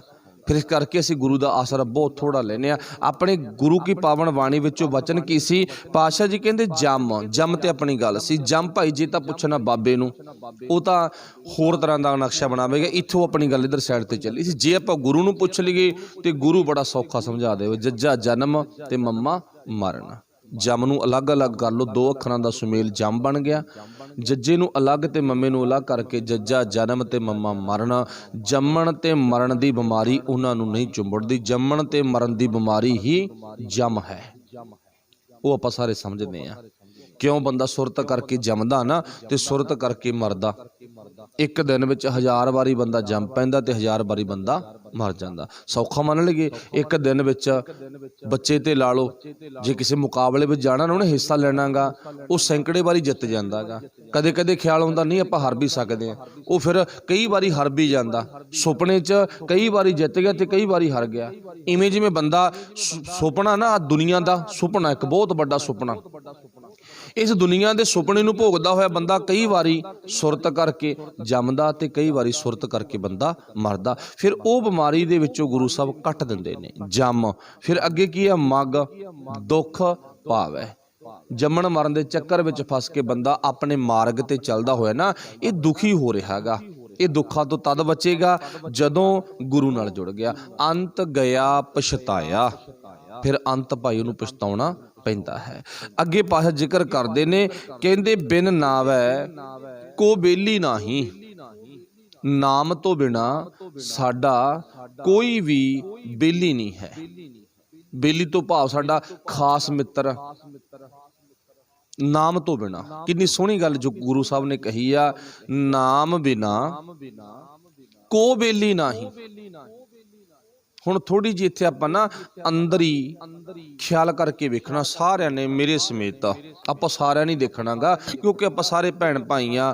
एक बोल रहा बाकी सुन रहे ने, गल गुरु दी आ ते गुरु सारिਆਂ नूं सांझी गल कहंदा गा। ਜਿਹੜੀ गल इत्थे मेरे वाहिगुरु जी ने कही है ना, पातशाह जी कहते भी सच जानी नाम तो बिना कोई नहीं बेली हैगा गा। ते हुण आपां अपने अंदर ख्याल करके देखो भी सानू नाम रूपी बेली मित्र ते भरोसा कि जां सानू बंदियां ते भरोसा। ये थोड़ा ख्याल करके वेखो। अज दी दुनिया च सच जानो बंदे नूं ना इस गल दा बहुत बड़ा झूठा मान आ, जिन्हों आपां झूठा भरोसा कह सकते हैं भी मेरे इन्ने मित्र ने, पर सच जानो एक भी नहीं खड़दा हुंदा वक्त पैण ते। घर की नार बहुत हित जासो कहा ना बड़े नेड़े आ, पर पातशाह कहते नहीं वो भी नहीं दुखी होने ते खड़ेगी, वो भी पासे वट जाएगी। घर की नार बहुत हित जासो सदा रहत संग लागी। बड़ियां उदाहरणा मेरे वाहिगुरू ने दित्तियां जवाकां दियां, पुत्रां दियां, धीआं दियां उदाहरणा दे के समझाएगा। मात पिता पुत हित जन, पातशाह जी कहते बड़ा हित हैगा माता पिता प्रति, पुत्र धीआं प्रति। हित प्यार बड़ा प्यारा, पर आखिरकार काम नहीं आएगी। हुण इत्थे की जिक्र किया पातशाह जी कहते दुनियावी तल ते किसी भी व्यक्ति ने तेरी कम नहीं आना गा। जे कम आवेगा ना तो वह परमात्मा का नाम आवेगा, ते नाम रूपी धाना वो असी इकट्ठा नहीं किया। किसी ने बड़ा वधिया सुनेहा दिता, वो कहते ना बंदा असल दे विच कदर उहदी करदा जिहड़ी चीज़ बंदे ने मेहनत दे नाल बनाई होवे। आप उस दी कदर करते ना सारे जने। मान लो घर बंदे ने मेहनत नाल बनाया, सुबह तो साफ कर लग जाने, शाम तक पोचे मरी जाने, उहदी टुट भज दी आपां निगाह रखते हैं ना। कोई गड्डी मोटरसाइकिल ला लो, कुछ भी ला लो, आपां उहदी पूरी गौर रखते हैं। फसल बीजी है ना, बड़ी मेहनत हुई है, ते फसल दे विच बाहरों आवारा पशु आउण तो रोकते हैं, कोई उजाड़ा ना पा जावे। साडा दिल दुखदा भी असी बहुत मेहनत नाल पाली आ। हुण इत्थे जिक्र की है भी जिहड़ी चीज़ असी मेहनत नाल बनाई है ना, उहदे ते बंदे दा ध्यान जिहड़ा ज्यादा, उहदे ते बंदा ज्यादा झुरदा गा। पर जिहड़ी चीज़ इहनूं फ्री च मिली होवे उहदी कदर करदा ना। फ्री दे विच आपां नूं भावें कुछ मिल जे, आपां कदर नहीं करांगे। ते जिहड़ी चीज़ मुल खरीदी है ना, वस्तु कोई भी खरीदी आ, उहदी बंदा ज्यादा कदर करदा है, उहदे ते ज्यादा ध्यान ला के रखदा अपना। हुण मान लो सौखा सौखा समझ लो, आपां मान लो भी मैनू कुछ ना घर दे विच सहूलतां मिलियां ने, वो बड़ियां मेहनत दे नाल, ते मैं उन्हां नूं सांभ रखांगा भी किते खुस ना जाण, मैथों गुआच ना जाण। बड़ी मेहनत करदा ना। होर सौखा मान लो बंदा लीडरी लैण दे लई बड़ा संघर्ष करदा, 20 साल 30 साल बचपन तो लेके प्लैनिंग पहले ही 10 साल बनाउण लग जांदा भी मैं फलाना कुछ बनना गा। पर ऐ नहीं पता इत्थे तां बाणी कहंदी हम आदमी हाँ एकदमी, एकदम दे मालक आ, की पता आवे साह ना आवे। यही क्या ना, की पता बई साह ना आवे। ते बाणी च होर भी की लिखिया, पातशाह जी कहंदे ना, कहंदे भाई ये जिहड़ी जिंदड़ी है ना साडी, जिहड़ा साडा शरीर हैगा, ये श्वास दे सिर ते आ, श्वास दे सिर ते है ना। ते जे श्वास आउंदा जांदा है, श्वासां दा सर्कल चलदा तां तू बंदा, ते जे श्वासां दा आउणा जाना मुक गया ना, फिर की है, फिर आपां मुर्दे बन जाएंगे, फिर आपां नूं कोई बंदा नहीं कहंदा हैगा। ਜਿਉਂਦੇ ਨੂੰ ਮੁਰਦਾ ਨਹੀਂ ਕਿਹਾ ਜਾਂਦਾ ਤੇ ਮਰੇ ਨੂੰ ਬੰਦਾ ਨਹੀਂ ਕਿਹਾ ਜਾਂਦਾ ਗਾ। ਤੇ ਬੰਦੇ ਦੀ ਪਲੈਨਿੰਗ ਉਹ ਹੋਰ ਤਰ੍ਹਾਂ ਦੀ ਬਣ ਗਈ। ਹੁਣ ਮੰਨ ਲਓ ਉਹ ਬਚਪਨ ਤੋਂ ਲੈ ਕੇ 20 ਸਾਲ ਦੀ ਮਿਹਨਤ ਕੀਤੀ ਆ ਵੀ ਮੈਂ ਕੁਛ ਬਣਨਾ, ਕੋਈ ਅਫਸਰ ਬਣਨਾ, ਤੇ ਉਹ ਅਫਸਰ ਦੀ ਜਦੋਂ ਨੌਕਰੀ ਖੁੱਸਦੀ ਆ ਨਾ ਬੜੇ ਤਰਲੇ ਬੜੀਆਂ ਮਿੰਨਤਾਂ ਕੱਢਦਾ ਗਾ। ਲੀਡਰੀ ਖੁੱਸਦੀ ਆ ਨਾ ਬੜਾ ਬੰਦਾ ਚਾਰ ਸਪੇਰੇ ਪੈਰ ਮਾਰਦਾ ਗਾ। ਨਹੀਂ, ਖੁੱਸਣੀ ਨਹੀਂ ਚਾਹੀਦੀਗੀ, ਬੜੀ ਮਿਹਨਤ ਦੇ ਨਾਲ ਬਣਾਈ ਆ। ਅੱਛਾ, ਹੁਣ ਆ ਜਾਓ ਆਪਾਂ ਫਰੀ ਵਾਲੀ ਗੱਲ ਵੱਲ। ਕੁਛ ਵੀ ਆਪਾਂ ਨੂੰ ਫਰੀ ਮਿਲ ਜਾਵੇ ਤੇ ਉਸ ਚੀਜ਼ ਦੀ ਬੰਦਾ ਕਦਰ ਨਹੀਂ ਕਰਦਾ ਗਾ। ਹੁਣ ਗੁਰੂ ਸਾਹਿਬ ਨੇ ਗੱਲ ਕੀ ਕਹੀ ਆ, ਪਾਤਸ਼ਾਹ ਜੀ ਕਹਿੰਦੇ ਆ ਸਰੀਰ ਤੋਂ ਕੰਮ ਲੈ ਤੇ ਇਹ ਸਰੀਰ ਦੀ ਕਦਰ ਕਰ ਤੂੰ, ਮਾਨਸ ਜਨਮ ਦੁਲੰਭ ਹੈ। ਹੁਣ ਇਹ ਸਰੀਰ ਆ ਨਾ ਜਿਹੜਾ ਬੜਾ ਮਹਿੰਗੇ ਰੇਟ ਦੇ ਵਿੱਚ ਮਿਲਿਆਗਾ, ਪਰ ਇਹਦੀ ਕਦਰ ਕਰ। ਸੱਚ ਜਾਣ ਕੇ ਦੇਖਿਓ ਆਪਾਂ ਵੀ ਬੰਦੇ ਨੇ ਨਾ ਸਰੀਰ ਦੀ ਕੋਈ ਬਹੁਤੀ ਕਦਰ ਨਹੀਂ ਕੀਤੀ ਗੀ, ਸਰੀਰ ਦੀ ਕਦਰ ਬਹੁਤੀ ਨਹੀਂ ਕੀਤੀ ਵੀ ਇਹ ਮੈਨੂੰ ਕਿੰਨੀ ਕੁ ਮਿਹਨਤ ਨਾਲ ਮਿਲਿਆ। ਇਸ ਗੱਲ ਵੱਲ ਕੋਈ ਬਿਰਲਾ ਮਨੁੱਖ ਹੀ ਝਾਕਦਾ ਗਾ, ਦੁਬਾਰਾ ਨਹੀਂ ਮਿਲਣਾ ਇਹ। ਮਾਨਸ ਜਨਮ ਦੁਲੰਭ ਹੈ ਨਾ, ਹੋਏ ਨਾ ਬਾਰੰਬਾਰ। ਹੁਣ ਪਰਮਾਤਮਾ ਨੇ ਸਾਨੂੰ ਸਰੀਰ ਦੇਤਾ ਫਰੀ ਚ ਤੇ ਕਿੰਨੀ ਕਦਰ ਕੀਤੀ ਹੈ। ਨਹੀਂ, ਮਕਾਨ ਦੀ ਕਦਰ ਹੈ, ਜ਼ਮੀਨ ਦੀ ਕਦਰ ਹੈ, ਆਪਣੀ ਲੀਡਰੀ ਦੀ ਕਦਰ ਹੈ, ਆਪਣੀ ਅਫਸਰੀ ਦੀ ਕਦਰ ਹੈ। ਆਪਣੇ ਜੀਵਨ ਦੇ ਵਿੱਚ ਜਿੰਨੀਆਂ ਚੀਜ਼ਾਂ ਸਾਡੇ ਨਾਲ ਰੇਟ ਕਰਕੇ ਜੁੜੀਆਂ ਨਾ ਸਾਰੀਆਂ ਦੀ ਬੰਦਾ ਕਦਰ ਕਰਦਾ, ਪਰ ਇਹ ਸਰੀਰ ਦੀ ਕਦਰ ਨਹੀਂ ਕਰਦਾ। ਤੇ ਜਿੱਦੇ ਸਰੀਰ ਬੈੱਡ ਤੇ ਪੈ ਜਾਂਦਾ ਨਾ, ਬਿਮਾਰ ਹੋ ਜਾਂਦਾ, ਫਿਰ ਇਹ ਭੱਜਦਾ, ਫਿਰ ਉਸ ਦਿਨ ਕੁਛ ਨਹੀਂ ਬਣਦਾ ਗਾ। ਹੁਣ ਗੁਰੂ ਸਾਹਿਬ ਕਹਿੰਦੇ ਨੇ ਇਹਨੂੰ ਫਰੀ ਵਿੱਚ ਮਿਲਣ ਕਰਕੇ ਤਾਂ ਇਹਨੇ ਕਦਰ ਨਹੀਂ ਕੀਤੀ ਗਈ। ਹੁਣ ਇਹਦੀ ਕਦਰ ਆਪਾਂ ਕਿਵੇਂ ਕਰਨੀ ਆ? ਕਦਰ ਇਹਦੀ ਇੱਕ ਤਰੀਕੇ ਦੇ ਨਾਲ ਹੁੰਦੀ ਆ, ਜਿਹੜਾ ਤਰੀਕਾ ਗੁਰੂ ਸਾਹਿਬ ਦੱਸਦੇ ਨੇ ਵੀ ਗੁਰੂ ਪਰਮਾਤਮਾ ਅਕਾਲ ਪੁਰਖ ਵਾਹਿਗੁਰੂ ਦੇ ਨਾਮ ਨਾਲ ਜੁੜ ਕੇ ਇਹਦੀ ਕਦਰ ਕੀਤੀ ਜਾ ਸਕਦੀ ਆ। ਹੋਰ ਕਿਸੇ ਤਰੀਕੇ ਨਾਲ ਕਦਰ ਨਹੀਂ ਹੁੰਦੀ ਗੀ। ਤਾਈਓ ਗੁਰੂ ਸਾਹਿਬ ਨੇ ਇੱਥੇ ਜ਼ਿਕਰ ਕੀਤਾ, ਕਹਿੰਦੇ ਇਹ ਸਰੀਰ ਆ ਨਾ ਭਾਈ ਜੀ ਨੂੰ ਜਿਹੜਾ ਬਹੁਤ ਮਿਲਿਆ ਤਾਂ ਮਹਿੰਗੇ ਮੁੱਲ 'ਚ ਆ, ਪਰ ਮਿਲ ਗਿਆ ਤੈਨੂੰ ਇਹ ਦੁਨਿਆਵੀ ਤਲ ਤੇ ਫਰੀ, ਤੂੰ ਇਹਦੀ ਤਾਈਓ ਕਦਰ ਨਹੀਂ ਕੀਤੀ ਗਈ। ਇਹ ਸਰੀਰ ਦੇ ਬੇਲੀ ਦੁਨੀਆ ਦੇ ਵਿੱਚੋਂ ਨਾ ਚੁਣ, ਇਹ ਸਰੀਰ ਦੇ ਬੇਲੀ ਨਾ, ਇਹ ਆਤਮਾ ਦੇ ਬੇਲੀ ਤੂੰ ਗੁਰੂ ਨੂੰ ਬਣਾ ਲੈ, ਕਿਉਂਕਿ ਉਹ ਗੁਰੂ ਦੀ ਕਿਰਪਾ ਸਦਕਾ ਤੈਨੂੰ ਸਰੀਰ ਮਿਲਿਆਗਾ। ਫਿਰ ਪਾਤਸ਼ਾਹ ਜੀ ਨੇ ਜ਼ਿਕਰ ਕੀ ਕੀਤਾ, ਬਿਨ ਨਾਵੈ ਕੋ ਬੇਲੀ ਨਾਹੀ, ਨਾਮ ਤੋਂ ਬਿਨਾ ਕੋਈ ਨਹੀਂ ਵੇਲੀ ਹੈ, ਤੇਰਾ ਸੰਗੀ ਸਾਥੀ ਕੋਈ ਨਹੀਂ ਹੈ। ਪ੍ਰਭ ਕੁਟੰਬ ਸੁਤ ਭਾਈ ਪ੍ਰਭ, ਅੱਗੇ ਭਾਵ ਜੀਵਨ ਕਿਹੋ ਜਿਹਾ ਤੇਰਾ, ਤੇਰੇ ਪੁੱਤਰ ਧੀਆਂ, ਕੁਟੰਬ ਬਹੁਤ ਵੱਡਾ ਗਾ। ਕੁਟੰਬ ਆ ਨਾ ਜਿਹੜਾ ਮਤਲਬ ਕਿ ਲਾਓ ਲਸ਼ਕਰ ਕਹਿ ਲਓ, ਪੂਰੇ ਦਾ ਪੂਰਾ ਪਰਿਵਾਰ ਕਹਿ ਲਓ, ਬਹੁਤ ਵੱਡਾ ਗਾ। ਪੁੱਤ ਕੁਟੰਬ ਸੁਤ ਭਾਈ ਬਹੁਤ ਸੀਗੇ। ਅੱਗੇ ਲਾਸਟ ਵਿੱਚ ਪਾਸ਼ ਕੇ ਨਾਨਕ ਮਾਇਆ ਮੋਹ ਪਸਾਰਾ, ਫਿਰ ਮੇਰਾ ਜੀਵਨ ਨਾ ਮਾਇਆ ਦੇ ਮੋਹ ਵਿੱਚ ਪਸਾਰਿਆ ਗਿਆ, ਫਸ ਗਿਆ। ਨਾਨਕ ਮਾਇਆ ਮੋਹ ਪਸਾਰਾ। ਫਿਰ ਪਾਸ਼ਾ ਜ਼ਿਕਰ ਕਰਦੇ ਨੇ, ਕਹਿੰਦੇ ਆਗੈ ਸਾਥ ਨਾ ਜਾਈ, ਇਹਨੇ ਵੀ ਚੰਦਰੀ ਨੇ ਸਾਡਾ ਸਾਥ ਨਹੀਂ ਨਿਭਾਉਣਾਗਾ। ਸਾਥ ਕਿਹਨੇ ਨਿਭਾਉਣਾਗਾ? ਇੱਕ ਪਰਮਾਤਮਾ ਦੇ ਨਾਮ ਨੇ, ਤੇ ਪਰਮਾਤਮਾ ਦੇ ਨਾਮ ਨਾਲ ਆਪਾਂ ਜੁੜ ਜਾਈਏ। ਕੱਲ ਦੇ ਸ਼ਬਦ ਵਿੱਚ ਜ਼ਿਕਰ ਲਾਸਟ ਵਿੱਚ ਆਇਆ ਸੀ ਨਾ ਵੀ ਪਰਮਾਤਮਾ ਦਾ ਨਾਮ ਨਾਨਕ ਸੋ ਪ੍ਰਭ ਸ਼ਬਦੇ, ਜਿਨ੍ਹਾਂ ਨੇ ਸ਼ਬਦ ਨਾਲ ਆਪਣਾ ਧਿਆਨ ਜੋੜ ਲਿਆ, ਅਹਨਸ ਨਾਮ ਧਿਆਈ, ਉਹ ਫਿਰ ਦਿਨ ਰਾਤ ਪਰਮਾਤਮਾ ਦਾ ਨਾਮ ਜਪਣਾ ਸ਼ੁਰੂ ਕਰ ਦਿੰਦੇ ਨੇ। ਭਾਵ ਕੀ ਕਿਹਾ ਸੀ ਵੀ ਜੇ ਤੂੰ 2 ਘੰਟੇ ਵਾਹਿਗੁਰੂ ਪਰਮਾਤਮਾ ਦੇ ਧਿਆਨ ਵਿੱਚ ਜੁੜ ਜਾਵੇਂ ਨਾ, ਉਹ ਅਕਾਲ ਪੁਰਖ ਵਾਹਿਗੁਰੂ ਜੀ ਦੇ ਸ਼ਬਦ ਦੀ ਵਿਚਾਰ ਕਰ ਲਵੇਂ, ਤਾਂ ਤੈਨੂੰ 22 ਘੰਟਿਆਂ ਦੀ ਛੋੜ ਮਿਲ ਸਕਦੀ ਆ। ਤੇ ਬਾਬਿਆਂ ਦੇ ਕਹਿਣ ਮੁਤਾਬਕ ਭਾਵੇਂ 24 ਘੰਟੇ ਆਪਣੀ ਸਮਾਧੀ ਲਾ ਕੇ ਰੱਖੀ ਰੱਖ, ਉਹਦੇ ਨਾਲ ਕੋਈ ਫਰਕ ਨਹੀਂ ਪੈਣਾਗਾ। ਇਸ ਕਰਕੇ ਗੁਰੂ ਸ਼ਬਦ ਦੀ ਵਿਚਾਰ ਨਾਲ ਆਪਾਂ ਜ਼ਰੂਰ ਜੁੜੀਏ ਤੇ ਆਪਣੇ ਆਪ ਨੂੰ ਥੋੜ੍ਹਾ ਬਹੁਤਾ ਸੋਹਣਾ ਬਣਾਈਏ। ਸੋਹਣਾ ਬਣਾਉਣ ਤੋਂ ਭਾਵ ਗੁਰ ਸ਼ਬਦ ਨਾਲ ਜੁੜ ਕੇ ਗੁਣਾਂ ਦਾ ਸ਼ਿੰਗਾਰ ਕਰੀਏ, ਤਾਂ ਸਾਡਾ ਜੀਵਨ ਭਾਈ ਸੋਹਣਾ ਬਣ ਸਕਦਾ ਹੈ। ਸੋ ਇੱਥੋਂ ਤੱਕ ਅੱਜ ਦੇ ਸ਼ਬਦ ਦੀ ਵਿਚਾਰ ਹੈ। ਬੋਲਦਿਆਂ ਤੋਂ ਬੜੀਆਂ ਭੁੱਲਾਂ ਰਹਿ ਜਾਂਦੀਆਂ ਨੇ। ਗੁਰੂ ਤੇ ਗੁਰੂ ਕੀ ਸੰਗਤ ਬਖਸ਼ਣ ਯੋਗ ਹੈ। ਸਭ ਦਾ ਧੰਨਵਾਦ। ਵਾਹਿਗੁਰੂ ਜੀ ਕਾ ਖਾਲਸਾ, ਵਾਹਿਗੁਰੂ ਜੀ ਕੀ ਫਤਿਹ। ਰਾਮ ਕਲੀ ਮਹੱਲਾ